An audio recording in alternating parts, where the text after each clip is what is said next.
We could start in many places, gentlemen, but I feel that the good people of Everton deserve to open the show with their victory against Tottenham Hotspur, 3-2, of course. My goodness. It's fitting on a day where another man who's been out in the cold for a little while is returning to his job. And it's not that cold in Florida, a man who threatens to put his hands on women, just similar sort of thing.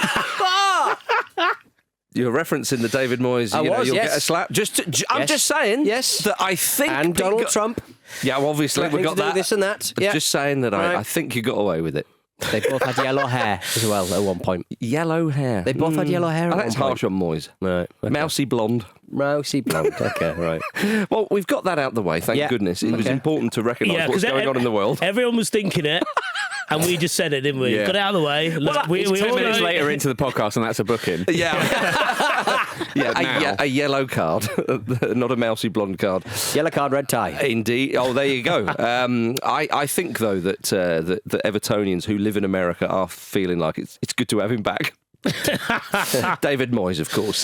His first win in the Everton dugout for 12 years. Slightly misleading. Sneaky stat, that, isn't it? Amazing. He hasn't been sacked in all that time. The first Everton manager to beat Spurs at Goodison Park since David Moyes. Yeah. Nice. The stats kept on going, isn't it? First time Everton held a lead by 3 goals or more at half-time at home since February 2017 in the league against Bournemouth, of course. But my goodness. I mean, I didn't see that coming. I saw a scant kind of like new manager bounce, but I didn't see them. A stodgy 1-0, get them going. Yeah. I know Spurs are a bit of a ragtag bunch these days, but they did look scared every time Everton, even the goalkeeper had the ball. Yes. So I'm going to lump this up the field and you're going to shit your pants. I think it was one of those ones where the side of thinking, okay, how much of the new manager bounce is it going to be? And then when they saw Dominic Calvert-Lewin playing like a man possessed, all the rest of it, they were like, oh, it's us, isn't it? It's the Moyesiah is real. I tell you what, I mean, Calvert-Lewin back among the goals for the first time, was it 16 games he'd gone. But what a slick finish as well. I mean, the movement. I understand, as Pete's saying, the defence was there for the taking. But you've got to take them, Jim. Absolutely, and Calvert-Lewin did. He had a chance in the second half, didn't he, where he fluffed it a little bit, but you could see the confidence running through him where, he's just looked a bit kind of... functional, to put it kindly, as a striker in like the rest of the season. Kind. I mean, whereas I don't know, there was some flair and some panache, and I think Everton's performance in general, they maybe just sort of couldn't quite believe how much space they were getting. That Ndiaye goal is the real story, isn't it? Oh, what a lollipop that was, Vish. Yeah, no, it was lovely. Also, just he's been the one bright spot going forward for Everton this season. Moyes said that as well, didn't he? When he was racking his brains about how to get the goals. And so, just moving him closer to Calvert-Lewin, helps that because Calvert-Lewin's less isolated, and Ndiaye has a quote unquote a free role, as free a role as you can get when you're playing for a team like Everton in that kind of situation. But yeah, it was a lot of fun. The Calvert-Lewin point is interesting though, isn't it? Because I think there was a game against Aston Villa earlier this season at Villa Park, which Everton lost, where he was outstanding. Obviously, didn't really count for anything, but on the weekend, it really felt like, oh, okay, yeah, this is when Goodison Park is like this, which is very rare, and you're on this kind of form, which is very rare. This feels like a better place to be. Oh, yeah. And you really got the sense of that, certainly for most of the game, yeah. And with Moyes as well, his demeanour and everything, you can tell he won't get carried away with this. He knows exactly what the situation is.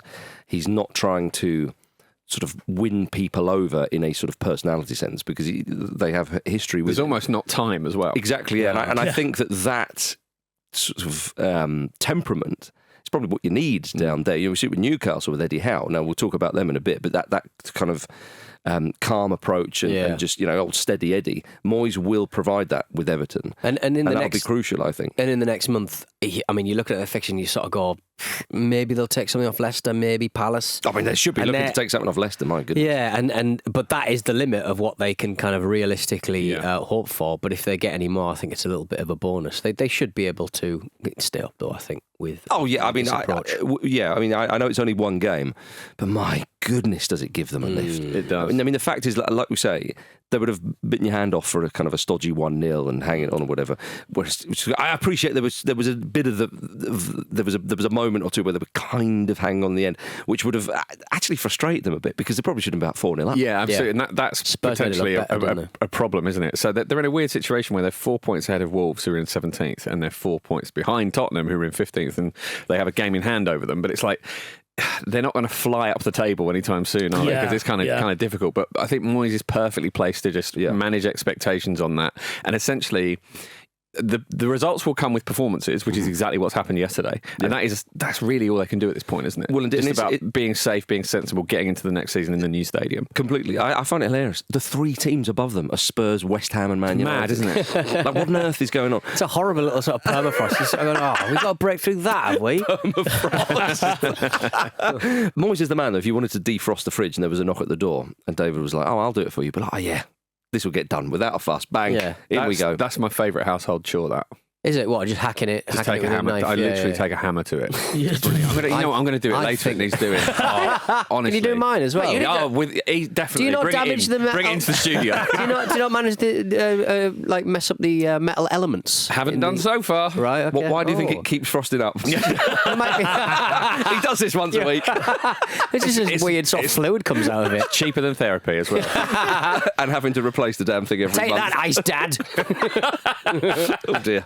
And so it's interesting to contrast the two sides and how they approach this game. Much has been made, of course, of Spurs' very poor form in the Premier League, and it will continue to be made.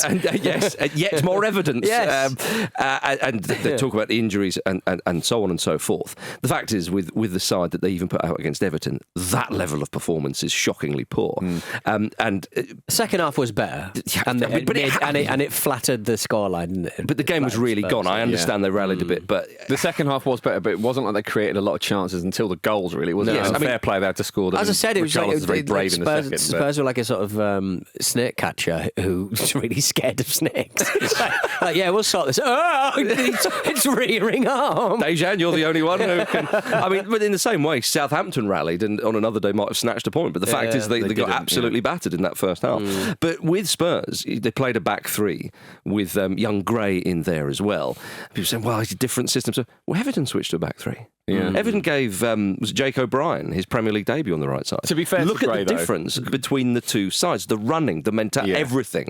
It was night and day. Gray is an 18-year-old midfielder being asked to play as centre-back in the middle of a storm. I do feel for him there. Of course. And actually, he's acquitting himself really well. Him and Lucas Bergvall will learn so much from what's happening at the moment. And take it elsewhere. Maybe. But I think that will be beneficial to them and possibly Spurs later on. But it was... it's funny, isn't it? Because Ange Postecoglou has been criticised for being very rigid in how he approaches games, and then he's changed it up and is now getting criticised for that as well. Go back to the rigid stuff. Yeah, exactly, yeah. But I mean, a lot's been made of their injury record, but if you look at it, I think it's 11 players missing with 2 goalkeepers in there. It is a whole team, and it's mad. It's like any team would struggle with it. But at the same time, I don't think it's unreasonable to sort of look around the rest of the Premier League. You can essentially name a lot of managers where you think they'd probably be higher than 15th with this squad. Yeah, I mean, you get the feeling that if Ange was more objectionable, like Jose Mourinho, like Conte, he'd be gone. But I just think Ange I think he's seen by some of the Spurs fans as being a bit of a yes man for Levy. But I think the opposite is true, actually. You think? Yeah, I think that Spurs fans are very frustrated by the same thing happening over and over and again. Again, and obviously that points upstairs, doesn't it? Absolutely. And I think they like Ange Postecoglou. They like what they see when the team's got a full quotient of players and aren't hit by quite exceptional injury terms. I think it's the Carabao Cup that's kind of keeping him in the job at the moment, though, isn't it? If they weren't in that, then I think he'd be under a lot more pressure. Yeah, sure. I mean, but that's the most immediate, and it's the furthest along, isn't it? Indeed. I mean, there was a little wicked whisper going around that if they lose against Everton, he may well lose his job. Now, do you not think that sort of reflects on Levy more than it does on quite Ange? possibly? Why would you give the interim? You'd sort of give the interim manager to the end of the season, wouldn't you? That would be the plan. Indeed, no one's really kicking around. Well, but I thought one of the motivating factors might be because they're still in 3 cup competitions. Now, the FA Cup is a long way to go. Obviously, in the League Cup, they have that slender lead, but it is a lead. Against Liverpool, I understand, but still very much alive there, of course.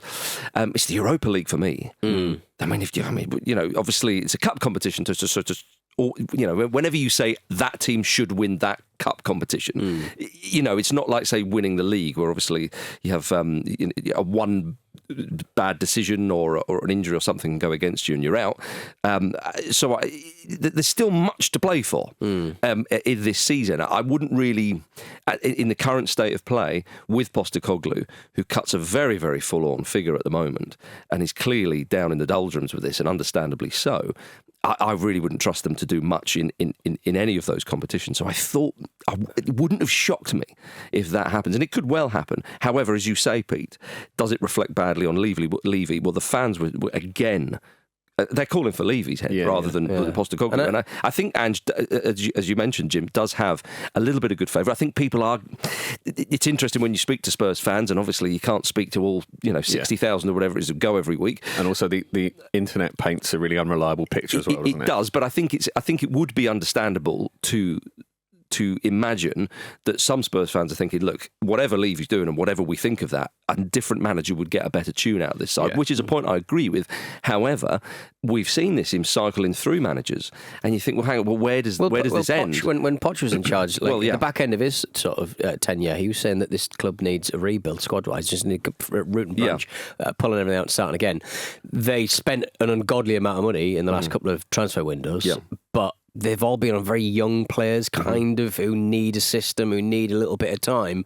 And it's that most heartbreaking thing is that they've got a terrible injury record this season. And B, they probably have a manager who won't be in the job, come next season. So I think next season, whoever comes in, if he's got anything about him, he'll probably do quite well, I think, because these players are starting to... Well, at some point have to come... Yeah, but and maybe that's the thinking. Together, maybe that is the thinking with Postecoglou. I mean, I would say that the performances have been that poor. I think he is still fairly fortunate to be in the job. I think part of the problem is the attacking side of their game has kind of withered a lot, hasn't it? You've still got Son, Kulusevski, Maddison in there. They're still really good, effective players. Obviously, they've lost Solanke now as well for a few weeks, which is an absolute disaster. But there are enough good players in there for it to have been better than it was in that first half. I love Kulusevski. He's brilliant. I mean, the goal he scored, I wouldn't say one of the great forgotten goals. Maybe it was really deft finish, it was a beauty. Wasn't it? It was a great assessment of the situation. Yes. And I'm not going to blast this through 4 or 5 players. I will dink it over all of them and have all of them leaping to try and never see that. Jared Branthwaite, it was like a training goal of him. It was such a touch of class. He said a couple of weeks ago that he doesn't get tired, which I think as a footballer is quite the ability, isn't it? Yeah. Don't say that during now. Well, he went during this run. He went to play sevens that night, and they get tired. Get tired. Oh man! But with the situation at Spurs, I really don't think it will improve that much, to be honest. I mean, Postecoglou says my belief doesn't waver. We're in a pretty extreme situation with injuries. If you look at the situation we're in, it will eventually dissipate. I certainly hope and believe it will. Now, one could sort of say, well, hang on a minute. Bournemouth, who are a team we're going to talk about in a short while, they didn't have many fit players. But obviously with Spurs, it's happened over a longer period of time and concentrated in the defence as well. They're basically their entire defence. But by Ivan Nielsen, Bournemouth basically have their first team available. It's just people like I suppose Marco Tavernier as well and Sinistera. Yeah. But, so to mention that, because maybe some people might, just to say it's not quite the same. But I think still though, you have to get a better tune. I think it's the manner of some of these defeats. You can sort of slip away and think, we're probably not going to get Champions League because of these injuries and so on. But I think, though, that if you look at last season, obviously they started superbly well. He did get European football back on the table for Spurs. He has done well. He lifted the mood for a bit. Unfortunately, it's come back. And I think that some of those fans are thinking, well, hang on a minute here. That same mood has come back. It can't just be this manager who kind of gave us a lift. Surely, yes, he's not been great, but surely it is the hierarchy. And I think that a lot of Spurs fans would love to see Levy cash in his chips and go, and then new ownership, which is of course something that just doesn't happen overnight, let's be honest, and I don't think Levy's going to leave. There's nothing in that. Indeed, if you were to give them a genie in a bottle, they'd say, right, Levy off, and then a new owner's come in with money and backhand in the summer. Yeah. But that's not going to happen. What is likely to happen is that Levy's going to look at the situation and go, I'm not sure that this is working under Ange. Do we spend the money or do we the window's shut? Yeah, that's what's going to happen, isn't it? Yeah, and I think in the summer, if it doesn't change, I don't think it is. I think it will be a case that they part ways with Postecoglou. And if that does happen, that will piss a lot of Spurs fans off because it's just the same old, same old.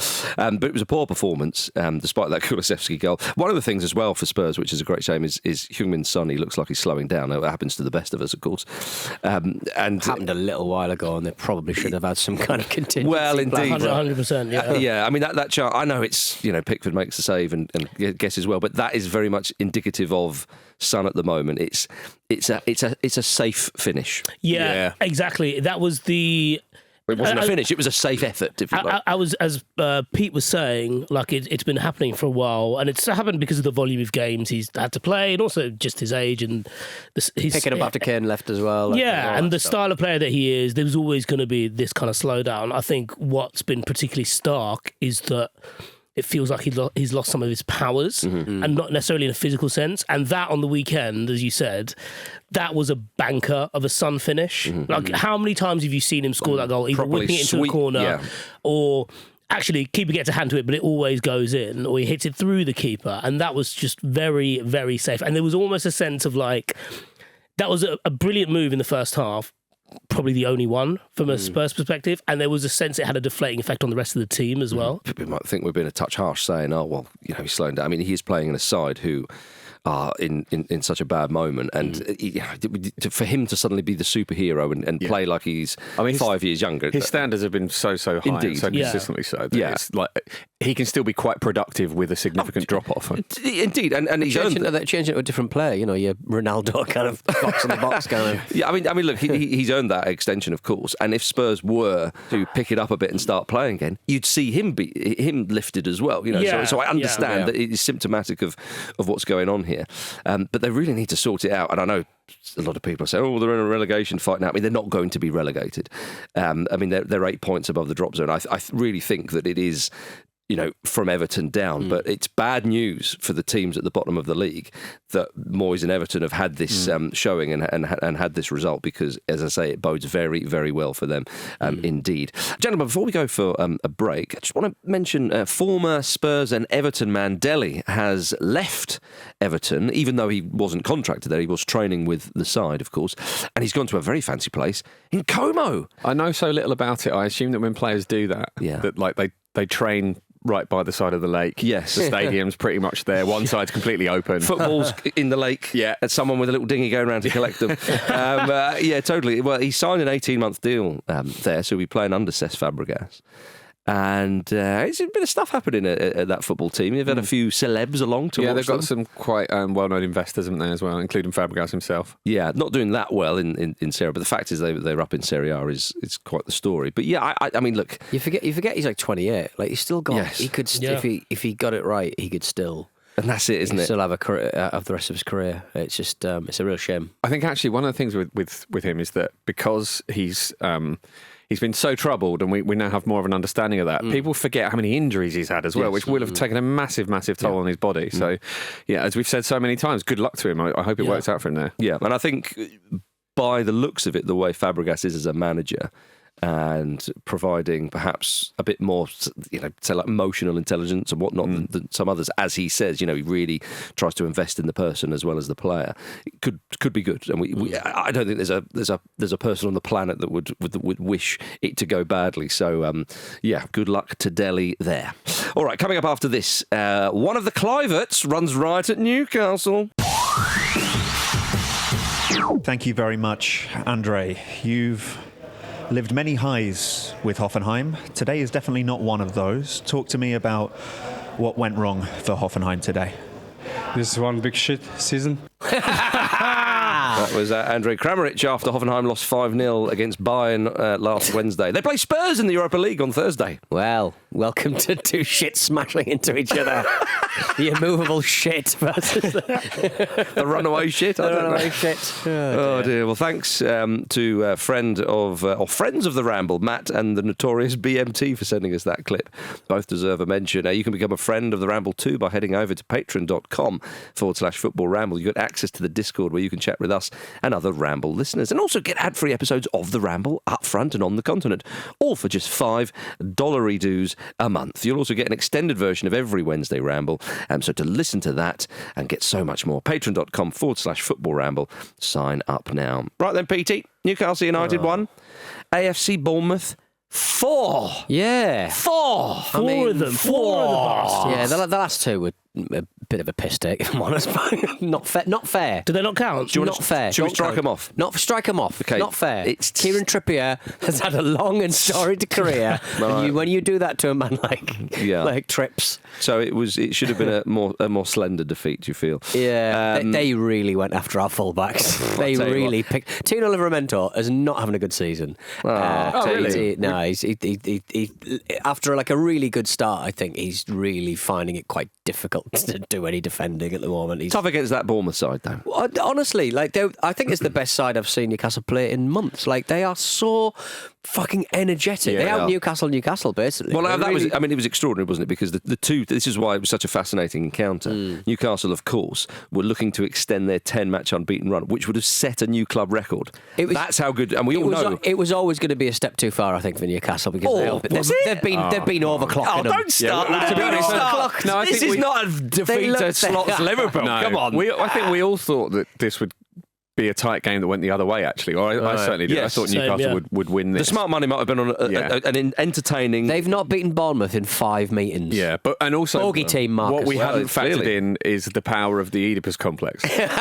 Obviously, Eddie Howe was not prepared for that. No one's thought to prepare for it, because why would you? How would you Here prepare comes for it, Justin Jim? Kluivert. I simply don't know. Yeah. Well, then if you did, you'd probably be in some lab somewhere.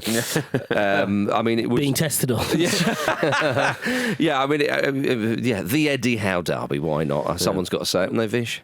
I mean, the Matt Ritchie derby, the Ryan Fraser derby, the Cal Wilson derby. I would reiterate what Pete said there about being the most impressive team to visit St James's Park this season. Well, it's not what he said in months, to be fair. Well, in months, right. But to me, you don't know how many months I'm thinking of. Good point. That could encapsulate 6 the months. season.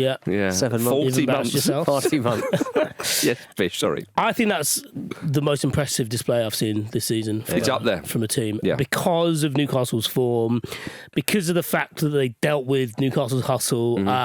They quietened St James's Park. Oh yeah, on that kind of run, and they stood up to the physical challenge in a way that I didn't know Bournemouth were capable of. Really, and the referee helped. Not booking anyone. Yeah, well, I mean, I think that helped Newcastle as well. No, it definitely helped Newcastle. Yeah, I mean, John Linton was off. Yeah. I was going to say, Peter. I'm saying in Newcastle's favour. I would say, yeah. You're throwing punches, don't sorry. be surprised if you take a few. You were adding to my point. Yes. Right. Okay, sorry, my bad. I'm putting some grist in your mill. You are. And I think the other thing about it was they were able to stand up to Newcastle, certainly physically, without losing any of their footballing capabilities. They didn't sacrifice anything. No. That's a really impressive thing to do. I think it should be we should be taking Bournemouth seriously anyway, and I think there's a lot of chat about how because there's so much stuff going on in the Premier League, maybe we're not giving them their due credit. But that was the kind of performance where you're like, wow. I've never seen Fabian so rattled. He's not the best defender in the world, but he looked bloody rattled in this match. Well, I'm pleased for them that this was the earlier kickoff. It was on TV, and I think a lot of people who haven't watched Bournemouth this season would have thought, oh, okay, I get it. Yeah. Because when I saw them play Fulham at Craven Cottage a number of weeks ago, and I banged on about this, when you see it in the flesh, it does. You get it. There's that little bit more, I think. There's the moment they always seem to have, Bournemouth, certainly this season, where a third winger comes out of nowhere.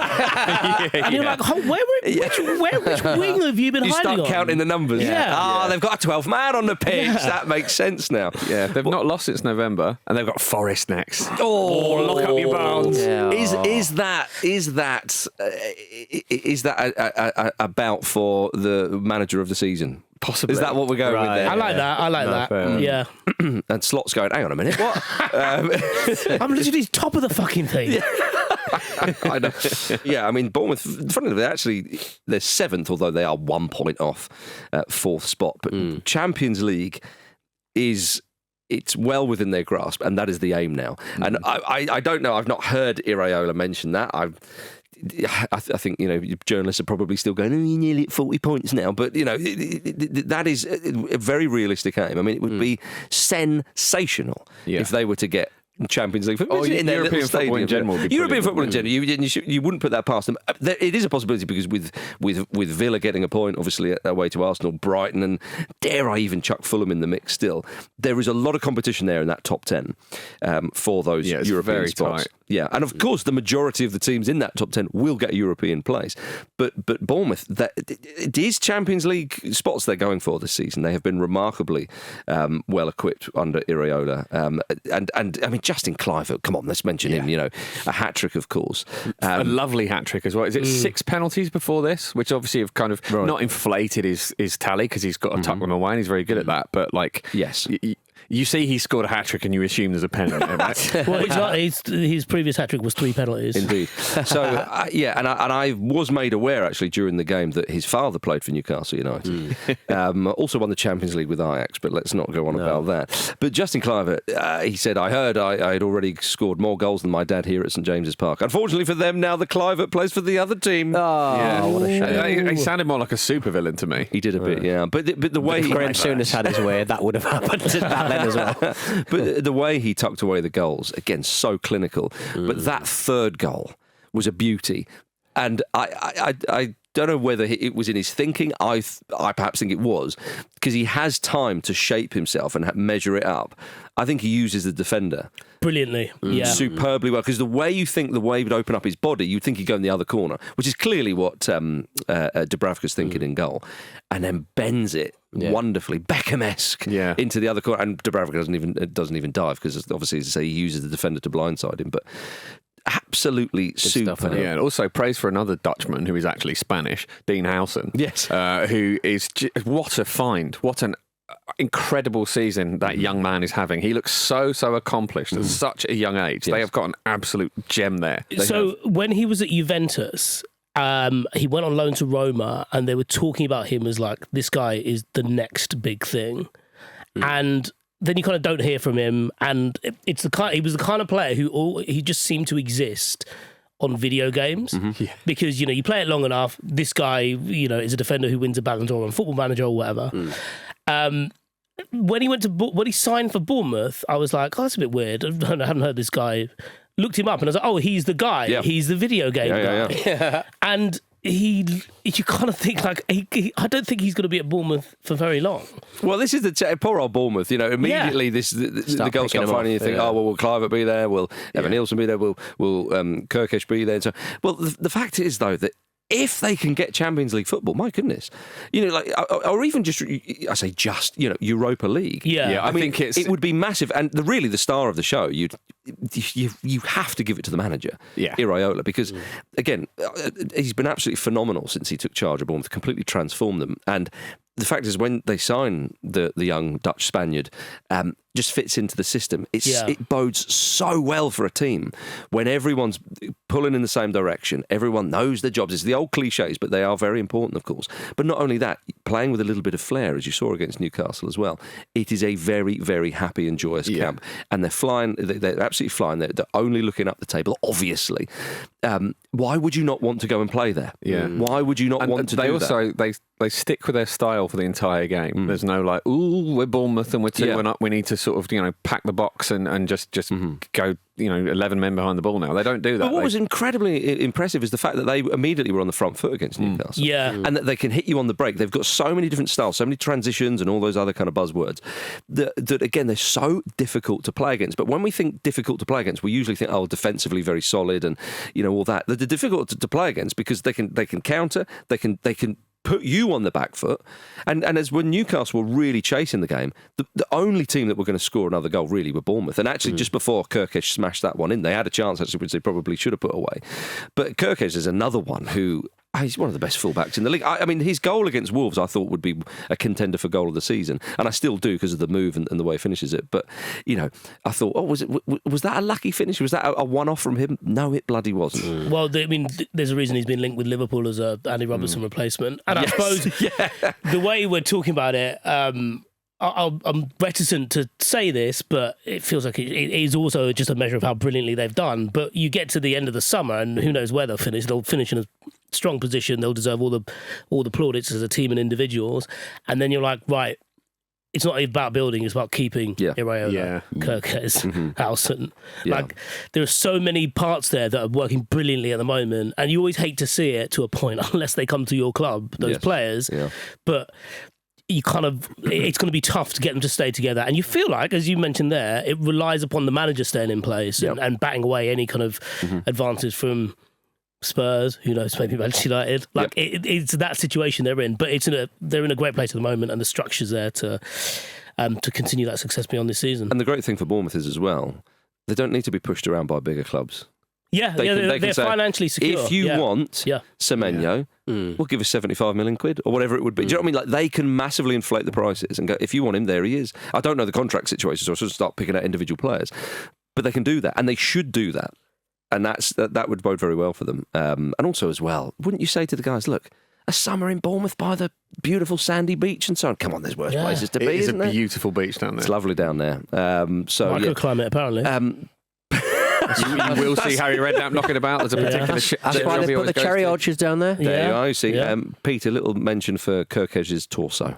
I would not like to objectify any footballer, actually. I think you're disgusting, what you've done. Well, okay.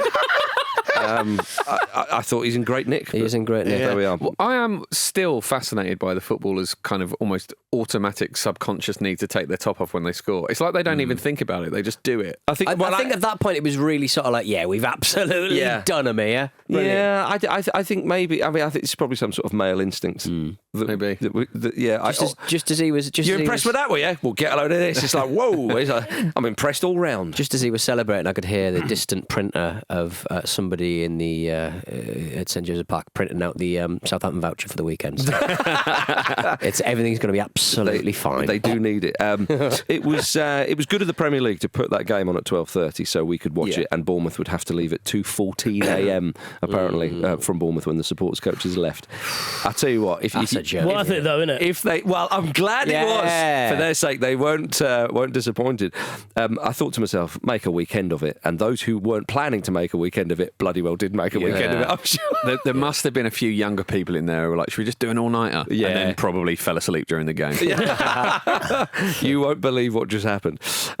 Great win for Bournemouth. They are, as I say, just a point off 5th and 4th behind Newcastle and Manchester City, who had the cheek to roll back the years and beat Ipswich 6-0. It's one of those games where it feels like a sort of a unit of kind of private mercenaries have turned up for paintball. You know what I mean? So the mismatch is outrageous. Phil Foden was very pleased with himself, as he should be. Yeah, well, I mean, they very much looked like they were back, which was enjoyable to see. So was it? Well, it's annoying because I think about a month ago I was looking at the fixtures, sort of going, "Will this absolute malaise end around about the time Newcastle play them early February?" Yes, looks like it will. So brilliant. What a shame! Could be egg on my face. Yeah. You know, why? Because I said they're not going to get back to it. Oh, really? Yeah. I mean, Forest will win the league. They'll finish second. We'll all look silly. I'm going to make you a big beard omelette. Okay, can I eat it after? If you want, yeah. Good. Bad for Ipswich, though. Obviously, getting beat by Man City can happen, but there's the goal difference. Because they are on the same points as Wolves. Wolves, of course, playing Chelsea tonight. So, yes, not good for them.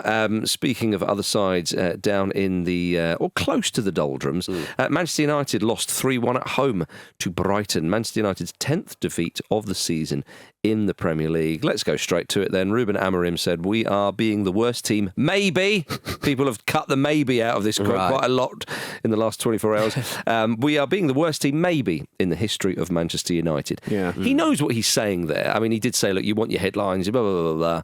There you go. They've certainly got the worst squad in a very, very long time. BBC Sport actually crunched the numbers, and they're only the 14th worst Man United team in history at this stage of the league. Hence the maybe. Yeah. Exactly, the maybe is very, very important. crucial. Vish, what are your thoughts on this defeat? I think it was very well earned. From both sides. Yeah, I said it on Friday that Brighton are the team that give you like a proper thorough MOT, and that's basically how it played out. United had one shot on target and it was a penalty. Yeah. No advisories, just all you got to get this fixed right now. Even when João Pedro's goal was disallowed in the second half, usually.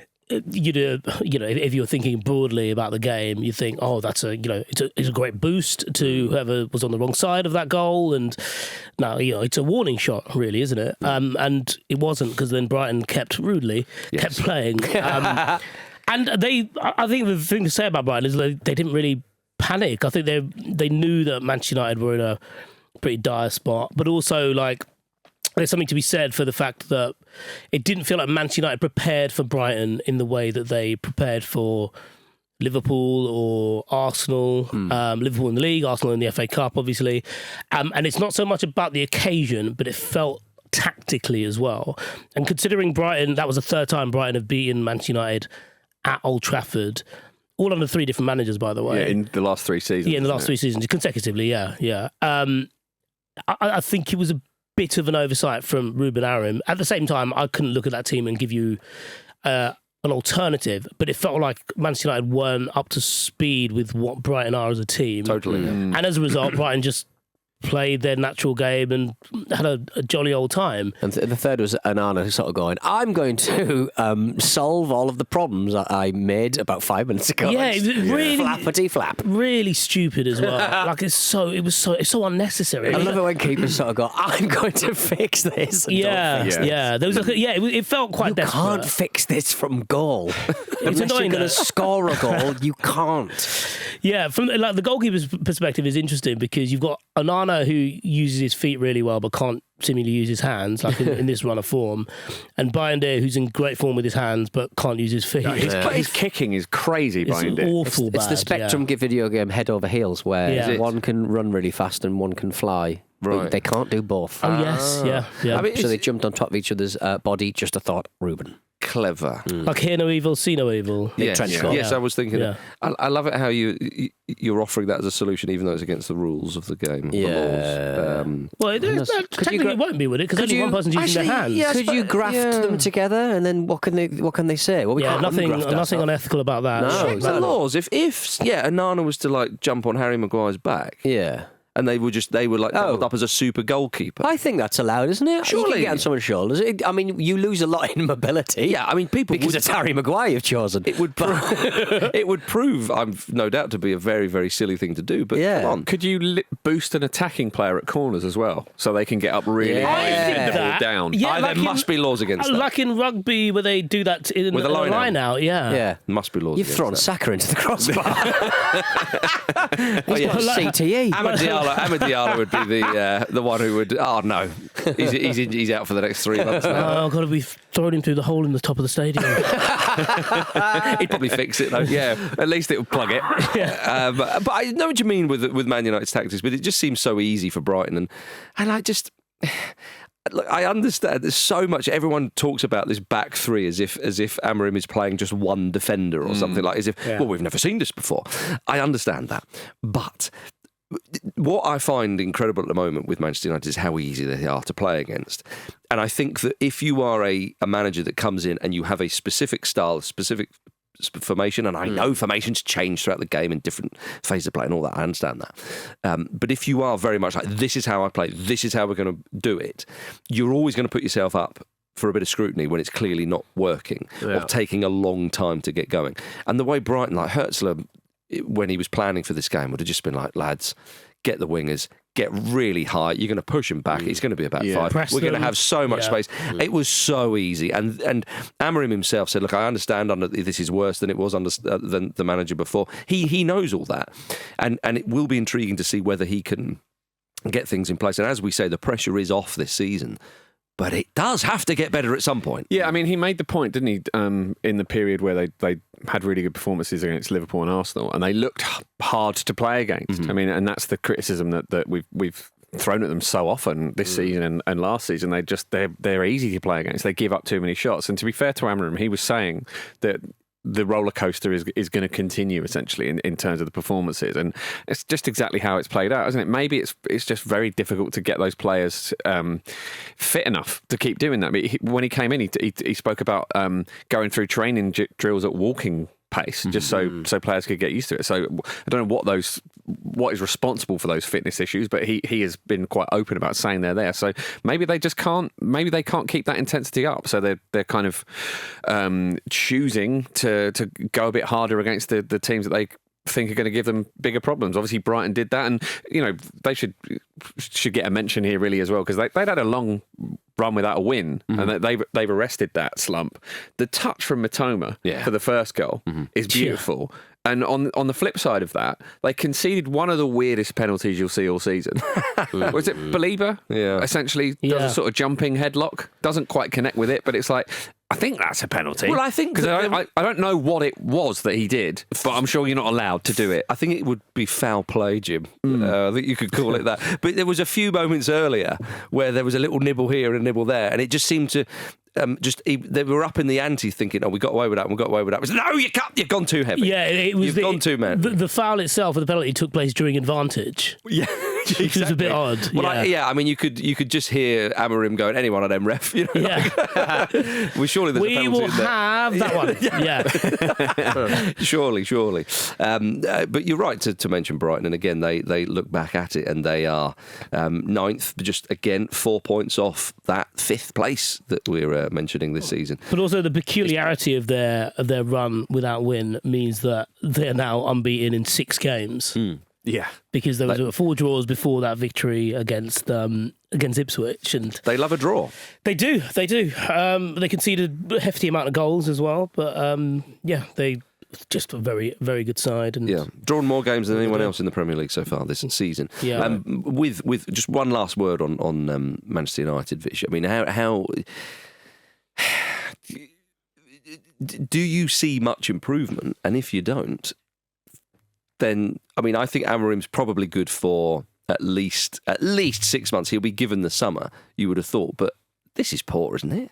Yeah, I think it's poor in the way that enough of us knew it was going to be poor. There was no way that he was going to come in and fix it immediately. There was obviously that troublesome period at the start of his tenure where it felt like the system he was playing was exacerbating all the flaws in the squad, and you have those 2 performances against Liverpool and Arsenal, and they addressed it in certainly after the Liverpool game about. It can't just be on these bigger teams and stuff like that. And actually, the performance against Southampton was bad. The performance here was bad.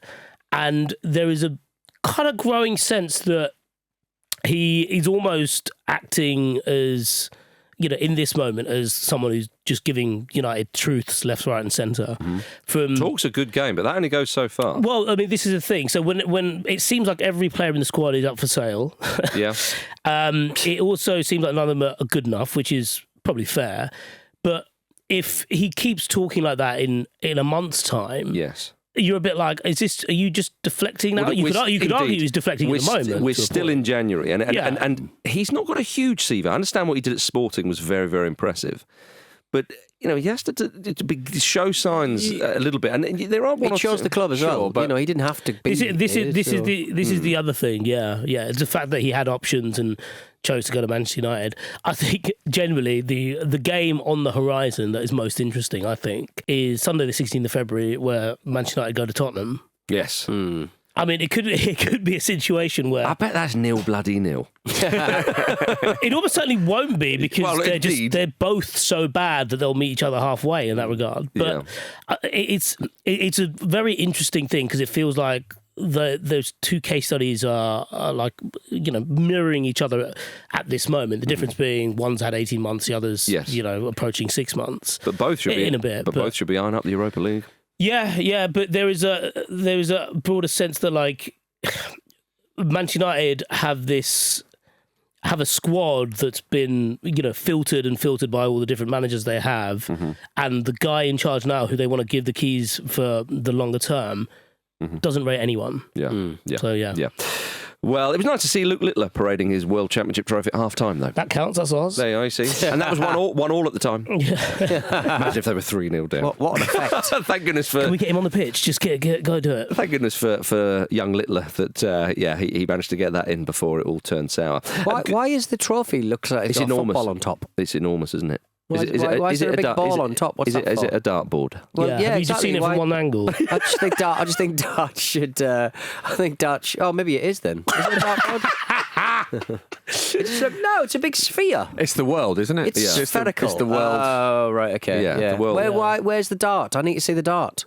Or the dart board. Do you want like a golden dart? If you win a golf do that. trophy, you should have a little golfer on top swinging a bat, swinging a Golf club, yeah. And if you Why are they not listening to you on this? Why not loud? Like the World Cup's got something spherical on there. Not a cup though, is it? The World Cup, No, which I good point, enjoy about actually, it. Yeah. Used to be, I suppose. It's got loads of hands as well. I think they're hands, aren't they? I believe so. Yeah. Right. I know so. I've seen it. Stop lying about never seeing the World Cup. I am. Why are you so coy about what makes up the World Cup? What did you do to the World Cup? Are they Marcus? real hands? I am. Severed hands. I am Salt Bay. Didn't somebody, Marcus, have a T-shirt of you at a football match over the weekend in Albania? It was Type 1 Pat. Right. Okay. From our Discord, of course. He said, me and May are in Tirana for a cheap January getaway. She accepted the fact that I bought football tickets because she's awesome. She wasn't best pleased when I showcased the T-shirt, which I thought would surely sweeten the deal. A picture of you Thrusting a trophy. An award, yeah. An award, yeah. And one of our few awards. Indeed. It's not a cup, Into your it's a crotch, trophy. yeah. Giving the Emmy. And give me an Emmy. But she understood that me and Marcus had to assess the pitch and make sure it was ready for the March fixture. Easy. Presumably she was annoyed because he didn't make her one. Yes. Yeah, it's a good point, actually, yeah. His and hers. Marcus FSA award. From the scoreboard, it was goalless at the time that the award was seen on that man's back. But they did lose 4-0, the home team. So much like Luke Littler, he got out the trophy at the right time. We want goals. I'll tell you what, Type 1 Pat. God bless you, sir. That made my weekend, I'll be honest with you.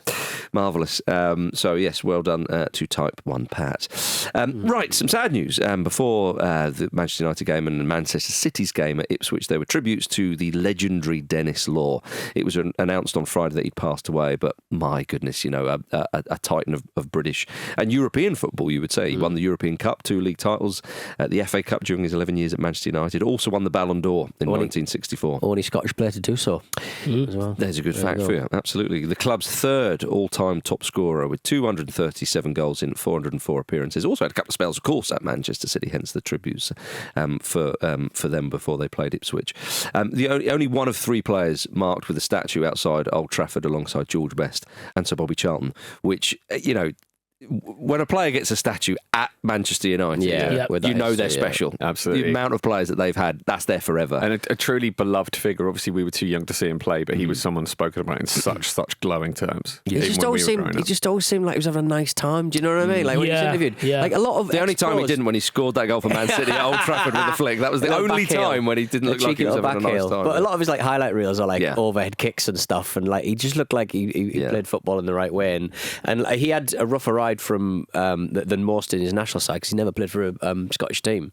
So he played an amount of games. He possibly could have played a few more. If he was playing now, he'd probably have a Cristiano level of amounts of players, but they just didn't play as many internationals back then. But just a delightful player and a delightful man. Indeed. All right, coming up after this, Arsenal slip up against Aston Villa. Yes, Arsenal 2, Aston Villa 2. For a little while, and it was only a little while, it was 2-0 to the Arsenal. We got time for this? Knocking on, isn't it? Yeah, it is knocking on. I mean, we can talk straight to Aston Villa, of course. We could talk about this, and then we could cut the United Brighton, couldn't we? Yeah, I guess we could do that. Newcastle Bournemouth. Did we learn anything about ourselves? Only you've had a good weekend here. I'm happy to include Adama Traore scoring a beautiful volley. We should have led with that actually against Leicester City, but unfortunately, dark forces ensured that Fulham weren't in the running order today. The real story is that 2-0 was a dangerous scoreline, presumably. Not for Liverpool and Fulham, but for Arsenal it is. Slipping in the title race. And again, everyone's made this observation. The fact that Liverpool was so close to dropping points, which would have given them a boost at the Emirates, they win 2-0, 2 late goals from Darwin Núñez, and Arsenal 2-0 up, and despite it being an immense performance from Mikel Arteta's words, it is 2 points dropped, and you think, old Arsenal, like, surely I've given Liverpool up are just going to run away with this, if not already. I've given up on the title about 6 times. I'm ready to go again at the weekend. That's the spirit. That's the spirit. Come on, yeah. I mean, there's a lot has been made about the bench, and I think understandably so. The only substitution he made was Raheem Sterling, the ghost of Raheem Sterling coming on. And he was the only attacking option available. Thomas Partey playing at right back is not ideal. He moved Jurriën Timber into centre back, and he's played there a lot. So I've seen a lot of people say Timber's out of position there. He's not really. He's played a big part of his career at centre-back, and I thought he did really well. But I think that particular change just doesn't work in a lot of ways. You lose a lot of the kind of attacking potency because Partey sort of doesn't get down the wing in the same way that you would want any other fullback to in that position. But also, Villa's second goal is a great example. He just sort of lets Watkins run off him. Does he not know who Ollie Watkins is? I know. Maybe he knows that Ollie Watkins supports Arsenal, so he thinks like, surely he won't. Oh, he scored again. Yeah. Oh, God, he keeps doing that. Surely he doesn't want to. He scored 4 goals at the Emirates. He absolutely loves it. So I think, part of these personnel changes, it's leading to situations like that where players don't know what their jobs are. Yeah. And there's there are points where there were 2 really sloppy goals to concede. I think the first one's a brilliant goal. The first one's a peach from Villa's point of view. Dini's cross and what Kellerman's bravery there is fantastic. But it does contribute to that idea that there are chinks in the armour, and that Arsenal are maybe a little bit sloppy there, and that goal kind of created that feeling, and then it was solidified by the Watkins goal. But I think another problem is up the other end. Now, you could argue that Emi Martinez should do better on both of those goals, and I think it's a pretty robust argument as well. I think one of the biggest problems I have at the moment is just if you take aside the injuries and fatigue and all these things that everyone's talking about that most teams have to deal with, is the lack of clinical finishing from literally every player at Arsenal at the moment. It's not that there are a few players who are guilty of it. Maybe Trossard gets a little bit of a pass on that, but he screwed one wide when he should have done better, even though he was offside. Like, the finishing is off. It would have gone to VAR. It would have gone to VAR. The lines would have had to have been drawn, but the fact is, he put it wide. Maybe they should have sort of commemorative T-shirts that they wear before they go out saying goals. Instead of Gabriel Jesus. Remember when we used to do goals? Yeah. But you're acknowledging that the goals are dead. Yeah, okay, all right, yeah. Well, chin up goals. Chin up goals. Bring back the goals. Yeah, bring back the goals. Yeah, okay. Arsenal do their best work with casual wear. And goals. Great point. Goals have worked out very well for them, as they have for every team. That is a very good point, yeah. I mean, when Havertz makes it 2-0, you think, okay. Yeah, there you go. As you say, Martinez might not have done all just about the dead ball, is it? No, not all about. Yeah, that's right. But and there's also a sense of, you know what, good for him. Yeah, and I'm sure this is how it will end, where he's the hero. Yeah, and it really didn't. And again, when Villa smelt blood, they were there, and they really, really took it. That's what you have when you've got a vampire for a manager. He got a yellow card. Every now and again, Villa surprise you with the they have in them. And I mean that. I mean that. You don't use that word lightly. No. And I mean that in a positive way. Right. Because as soon as Tielemans gets that goal, it's not even the sense of we're back in this. It's like, right, fuck them. Yeah, actually, Watkins runs away and gives Gabriel a bit of a shove. Yeah. I wouldn't pick on Gabriel ever, but he's like, you know what? No. Yeah. You do this all the time. We're giving it back to you. They gave away a lot of seemingly unnecessary fouls, particularly in the first half. I think it might have been a deliberate ploy to sort of disrupt the rhythm. But they've certainly got that about them. Absolutely. Oh, man. Yeah. Emery's got a touchline ban because he kicked the ball away. Third yellow card of the season. Really? Bad boy. I missed that. I mean, it was. We shouldn't be too surprised, I suppose. I mean, this was 3rd versus 5th after all in the Champions League table, guys. Yay!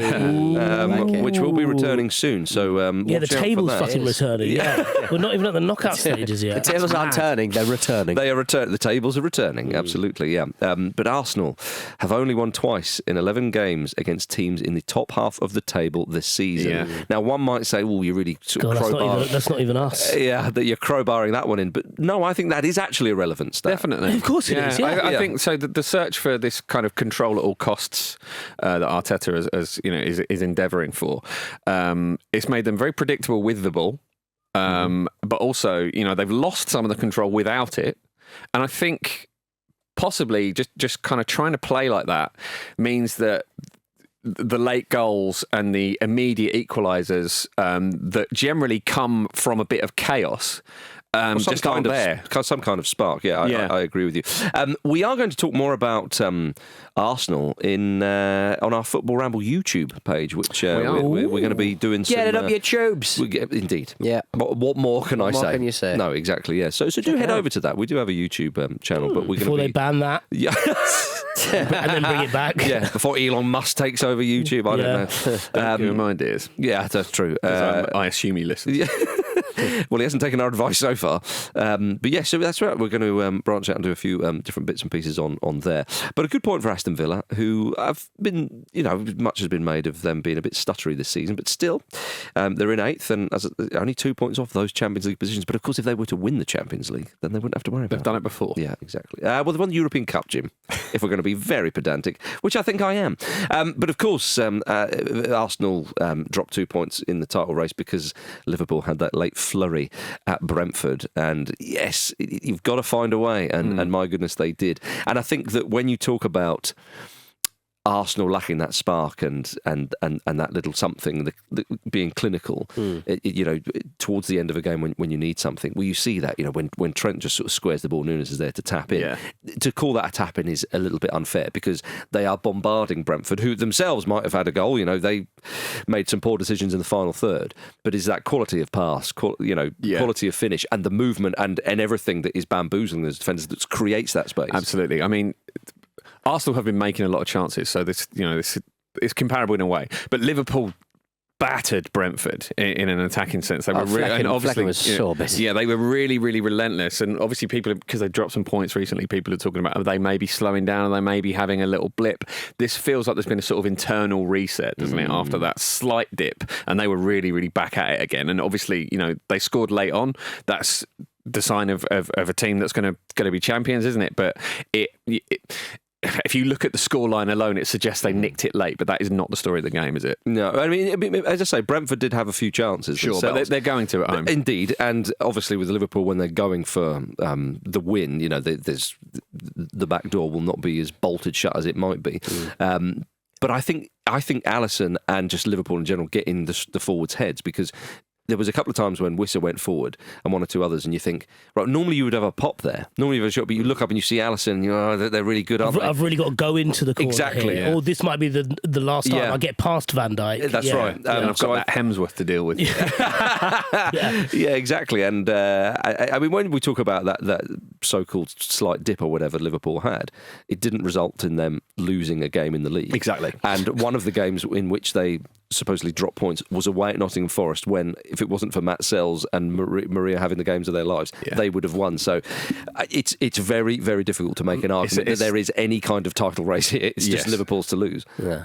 I'm trying to find a fact on Twitter, on Google. I swear I read somewhere over the weekend that Flecken he's faced more shots than any goalkeeper in any of the top 5 European leagues. Yes. By something like 20-30%. He faced 131 shots, on target. Yeah, and that was just Liverpool. That was just Liverpool, it was funny, wasn't this football match. When Arne Slot got, prickly might be a bit harsh, but he certainly made sure that his feelings were known when they were spoken about. He's too smooth to ever be prickly. Indeed, but he just said, well, if we'd have lost this game, people would have said, they've dropped points or it's a dip or whatever. The fact is that we had 37 shots, we bombarded them. Yeah. So again, Mark Flecken famously about 5 years ago conceded a goal because he was having a drink in his net. Yes. He was having a little sip, and he was like, oh. Was he playing for Ingolstadt then? That was it was in the Bundesliga, wasn't it? Yeah. The only the thing I know about Mark Flecken is that he was having a lovely drink of Lucozade. Yeah, very funny. And he wears a baseball cap sometimes, which is hot. Yeah, Ingolstadt scored, and it was where he was playing for Duisburg. I'm sure I've not pronounced that right, but yeah, February 2018. He's having a drink in his net, and he turns around as the striker puts it in from like a yard. And he's like, what's going on here? It's that awareness that allows you to face so many shots. Indeed. I thought Brentford do their scouting. What they do. Yeah. Right, everybody. Tonight, Chelsea host Wolves, and myself and that guy over there, Vish, will be back for Ramble Reacts straight after the game. Chelsea v Wolves, Vish. Yeah. Exactly. Let's hope that we've got some Monday Night Madness. Yeah. Ooh, what we like. Well, we'll be commenting after the game in the form of that podcast called Ramble Reacts. And whatever happens, Vish and I will make it very entertaining for you. And that's a promise. Sign it here. I haven't Vish. said that. Sign that contract. I've not said that. Vish, you promised that was you were Pete speaking. You were having a brat girl winter. You promised me you were going to be naughty for Marcus tonight. So you'd better be. I have a lot of respect for what Charlie XCX does. Right. It's just not for me. Right, yeah. I can't quite get to grips with the music. I think she's very funny. I think she's getting the most out of her squad. That doesn't mean you can't have a brat winter. Yeah, that's fair. Or a bratwurst. That's exactly what I thought. Indeed. Delicious. Well, whatever happens, we're going to enjoy it by being so fancy. I know that's not her song, but she was featured on it. She was featured on it. Yeah, that was up yours, everybody. Thanks for listening to the Football Ramble, part of the Acast Creator Network.